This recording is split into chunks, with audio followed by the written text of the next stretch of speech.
Buongiorno amici del canale. Quanti di voi hanno in casa un mobile come questo? Il classico mobile ligneo in arte povera che andava tanto di moda negli anni 90. In tanti, tiratura decisamente ampia. Qual è il problema? Che tanti di noi pensano che sia legno massello. Non è così.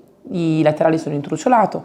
Spesso si trovano il legno massello nella parte principale, nella parte superiore, ma purtroppo la parte sottostante è spesso intruciolato. In alcuni punti purtroppo ha ceduto perché questo mobile è stato per tanti anni all'umido, in un posto appunto non in casa.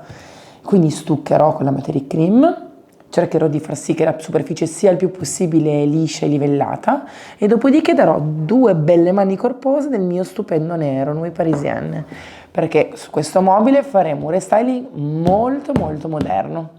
Partiamo!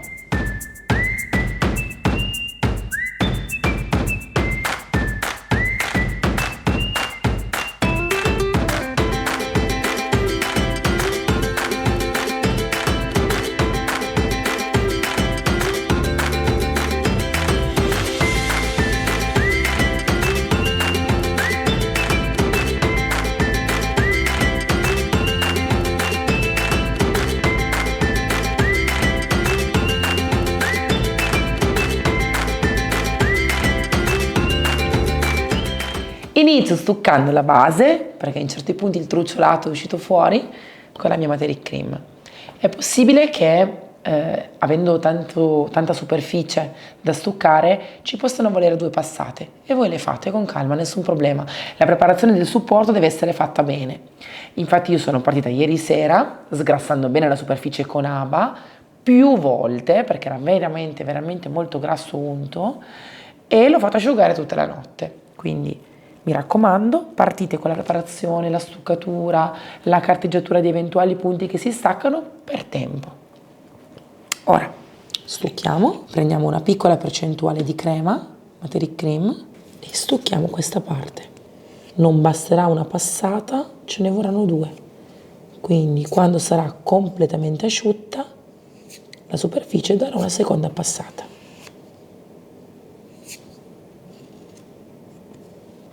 Lascio asciugare benissimo, carta vetro, carteggio, livello il tutto e poi do la seconda stuccata.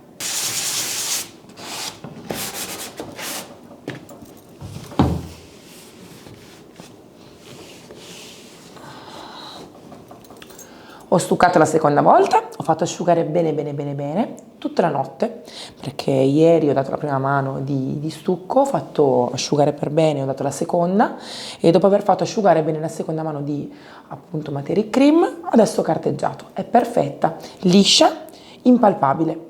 Molto meglio utilizzare la nostra Materic Cream piuttosto che altri stucchi magari creati con segatura, perché potrebbero tirare fuori il tannino e nel caso voi coloraste col colori chiari si vedrebbe. Una bella spolverata con un panno umido e si colora.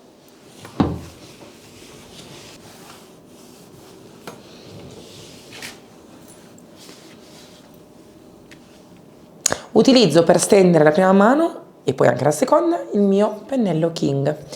Ricordate, il King è perfetto sia per avere una pennellata materica, quindi dove si vede la passata del pennello, sia per avere una pennellata liscissima, quasi invisibile. Come si fa?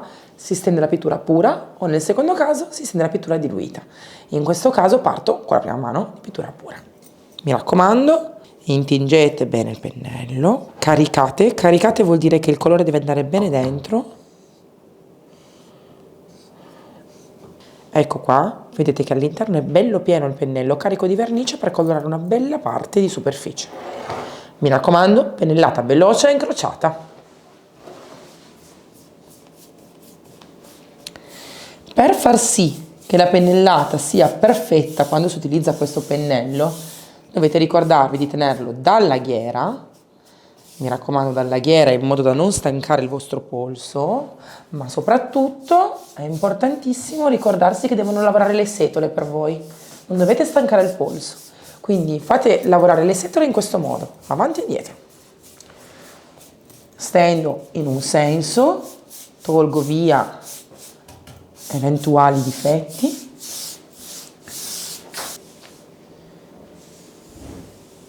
Questo mobile sarà veramente particolare.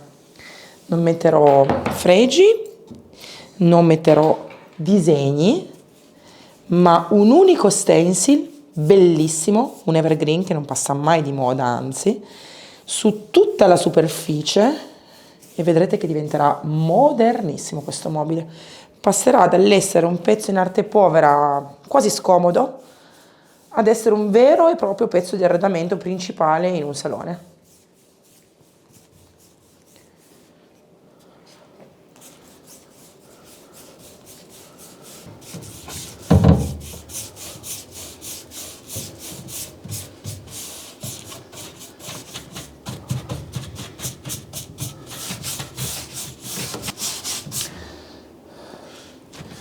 Questo mobile è bello piatto, quindi possiamo colorare tutta la superficie senza problemi. Mi raccomando, se per caso le porte o i cassetti un po' graffiano, date una carteggiatina prima di colorare, in modo da avere una bella superficie liscia quando si parte a colorare e non graffierà la vernice in un secondo momento.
Con una sola mano su tutta la superficie ho coperto molto bene e ho già coperto anche tutti i difetti, i graffi, perché vi assicuro che sono già autolivellati. Il potere di Magic Paint, essendo così gessosa, aggrappante, è proprio quello di levigare e appianare, far scomparire i graffi, a meno che non siano dei veri e propri solchi. Vi assicuro che vedrà da vicino sembra un velluto nero. È ora della seconda mano. La prima ha coperto già veramente bene, però è ora di dare la seconda perché in qualche punto non è perfetto. E siccome su questa bella cassettierina, madia, non metteremo altro, non metteremo chissà quali tecniche, non faremo lavaggio e anticature, ho bisogno di avere un colore alla base perfetto. Quindi, apriamo parentesi, l'unico momento in cui mi dovete dare due mani belle piene e essere sicuri che la base sia perfetta è quando non tonalizzerete, quindi non farete dry brush, lavaggio e anticature. In caso contrario, se fate lavaggio, anticature o altro, non date magari una seconda mano, basta la prima, tanto la tecnica andrà a togliere le imperfezioni. Ora io do la seconda mano ma la diluisco pochissimo, perché? Perché appunto essendo impallicciato ho paura che gonfi e non voglio, quindi meno acqua mettete, meno rischiate di far gonfiare l'impallacciatura. Giusto un cucchiaio su 2 dita di colore che ho qua nel barattolo. Basta. Giro già col mio pennello King in modo da miscelare bene e riempire bene il pennello di vernice. È una cosa che adoro fare perché mi rendo conto di quanto è densa la pittura e se va bene per la stesura col mio pennello. Va bene, in questo caso non posso dilungarmi troppo con l'acqua proprio per questo motivo, perché non voglio far gonfiare l'impellacciatura, ma ricordate un'altra cosa, quando colorate con colori molto scuri, se mettete poi troppa acqua rischiate di alleggerire il colore, di modificarlo, quindi la seconda mano poi va data bene dappertutto, altrimenti si vedranno delle chiazze, ok? Quindi valutate voi sul da farsi. Seconda mano, sempre con pennellata incrociata.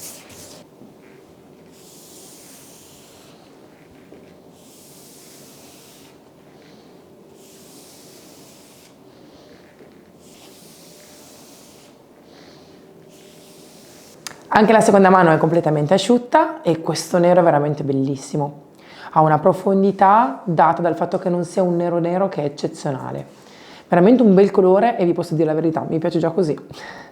Proseguiremo con una passata di stencil. Quindi una sola tecnica oggi, perché lo voglio rendere contemporaneo, ma molto bello, molto delicato, molto affascinante.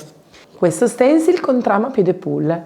Ovviamente abbiamo fatto la trama della grandezza giusta, realistica, per stare bene su un mobile. Dovete pensare che il mobile ha una certa grandezza, quindi la trama non può essere piccola come se fosse su una stoffa.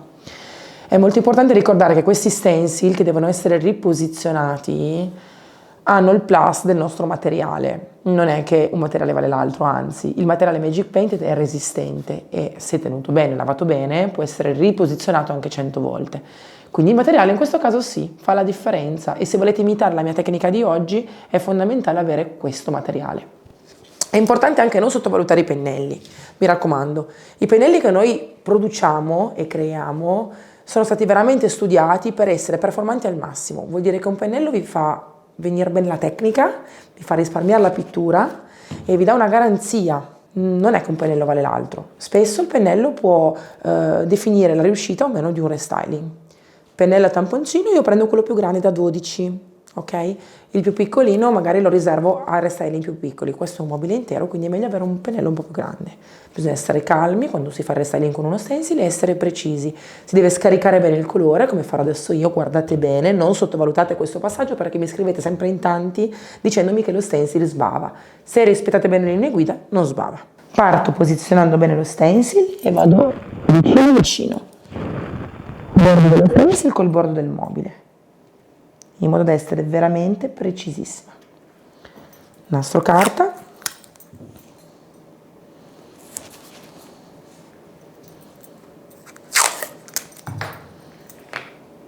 Appiattisco in modo che sia preciso. E con il tamponcino, io utilizzo quello da 12, carico bene il pennello, scarico l'eccesso. È importante questo passaggio, mi raccomando. Un eccesso di vernice vuol dire sbavare e parto. Ci vorrà un po', ma sicuramente il lavoro sarà veramente, veramente preciso. Potete tentare di farlo con un pennello più grande, ma dovete sempre averlo molto scarico. Oppure potete anche pensare di farlo con il rullo, ma deve essere un passaggio molto delicato, non dovete sbavare, quindi un rullo scarichissimo e dovete fare molta attenzione nell'essere precisi al 100%.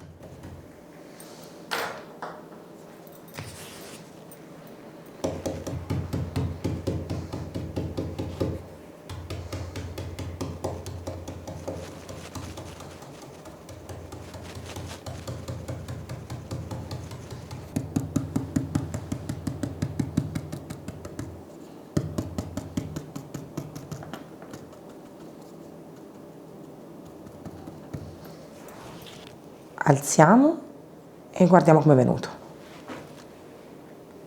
Bello preciso. Ora lo lascio asciugare, faccio asciugare anche lo stencil, lo riposiziono e continuo. Se ho sbavato col tamponcino, come qui e qui, panettino umido, passo appena e tolgo l'imperfezione. Prendo lo stencil, lo vado a mettere sopra, utilizzando il bordo come aiuto e utilizzando l'ultima fila, quindi l'ultima fila viene sovrapposta. Cerco di essere molto precisa, seguo qui, riattacco e riparto.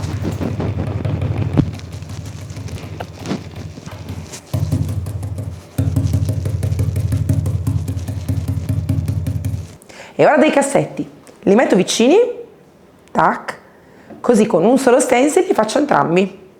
Cerchiamo di posizionarlo bene, in modo che sia dritto. Io cerco di prendere le misure in questo modo. Io in questo momento non vado a mettere il nastro carta perché non voglio spostare lo stencil, tanto sono comunque sicura che andrà bene. Se voi non vi fidate, mettete il nastro carta anche in questi punti, poi lo togliete. E si continua. Delicatamente, mi raccomando, precisi, perché Gli errori poi si vedono.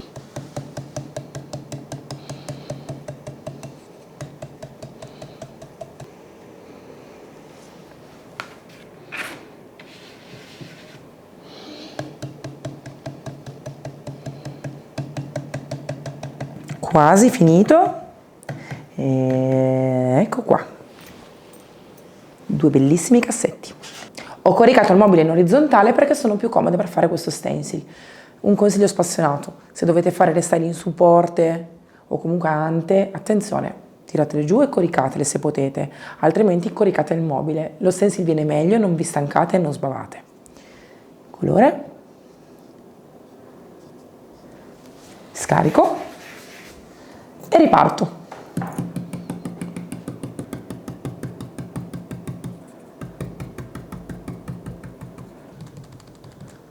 Finito.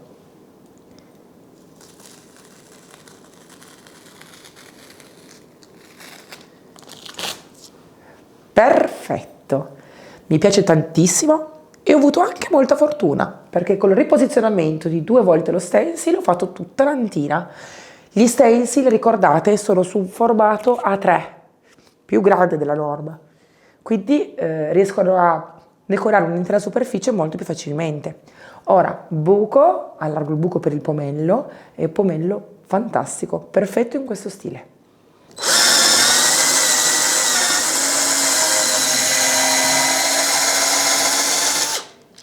Ricordate sempre che i pomelli dell'Easy Rom, quelli che metterò qua adesso, hanno un perno della grandezza di 5,5, che vuol dire che dovete avere la punta per il trapano, una punta per legno ovviamente, che sia 5,5, così non farete errori. Siamo quasi giunti alla fine, è già bellissimo, ma vedrete che una volta protetto col protettivo, sì, perché oggi passo il protettivo, perché è un mobile contemporaneo, non lo voglio protetto a cera, lo voglio satinato. Una volta protetto col protettivo sarà veramente bello, pieno, lineare, pulito, elegante. Vediamo come stendere il protettivo a spugna, perché sapete che potete stenderlo a rullo, a pennello, ma anche a spugna. E per me è uno dei metodi più facili che ci sono. Mi raccomando, è importante mettere i guanti perché altrimenti si attacca e non si stacca più. Vi serve la nostra spugna bianca, oppure c'è anche la spugna nera più grande. Vi consiglio di non tagliarla, usate la grande. Spugna grande per restauri grandi, spugna piccola per mobili come questo. Un piattino che non usate più, o di plastica, e il protettivo. L'ho già diluito. Il protettivo Magic Paint va sempre diluito. 20% è la linea guida principale, se poi voi lo ritenete necessario diluirlo un po' meno per diverse motivazioni potete anche arrivare a un 10%. Diciamo che se lo diluite del 20% non sbagliate mai. In questo caso io lo utilizzo satinato, ricordate che c'è lucido e satinato e nel formato 500 ml e 250 ml. Metto un po' di protettivo nel mio piattino e proseguo. Quando si parte a proteggere col protettivo a spugna, bisogna partire con la spugna bella piena di liquido di protettivo. Scoliamo l'eccesso. Attenzione a non creare troppa schiuma, perché poi la schiuma la stendete anche sul mobile. Io scolo e lascio solo il prodotto che ho all'interno della mia spugna. Parto da un lato e tiro verso l'altro. Non schiaccio, però contro luce posso guardare e vedere se l'ho passato ovunque. In caso contrario, prendo la spugna e faccio una croce.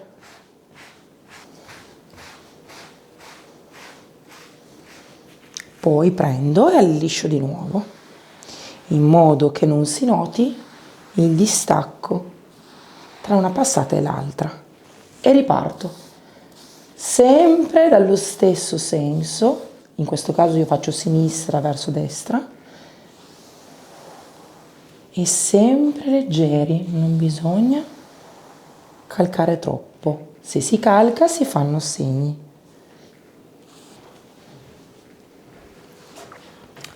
Attenzione, nella prima parte in cui ho steso il protettivo sta già asciugando. Perché? Perché è steso talmente bene in modo sottile che asciuga veramente in fretta. Quindi non passate di nuovo con la spugna. Altrimenti alzate e create poi delle antistetiche macchie che si vedono contro luce, non è bello.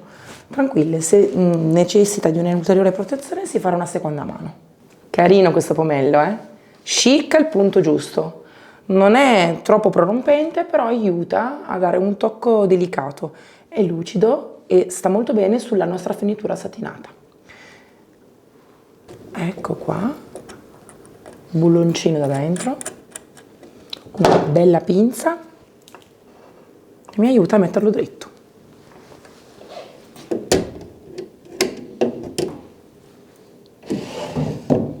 A posto. Questa è la prova del 9. È la prova che Magic Paint è perfetta per qualsiasi tipo di restyling, anche per trasformare in contemporaneo elegante un mobile come questo, che avete visto era pieno di graffi, aveva addirittura del truciolato che aveva gonfiato. Con una leggera stuccatina abbiamo tolto il problema e vi assicuro che anche contro luce non si nota dove abbiamo stuccato e carteggiato. Quindi pensateci bene. Quando volete modificare un mobile di casa che vi sembra magari troppo moderno per Magic Paint, rifletteteci su. Magic Paint è perfetta, dipende dalla satinatura che voi date, dalla finitura e dagli stencil che utilizzate, dalle tecniche che utilizzate. Fatemi sapere se questo restyling vi è piaciuto, scrivetemelo nei commenti. Ciao!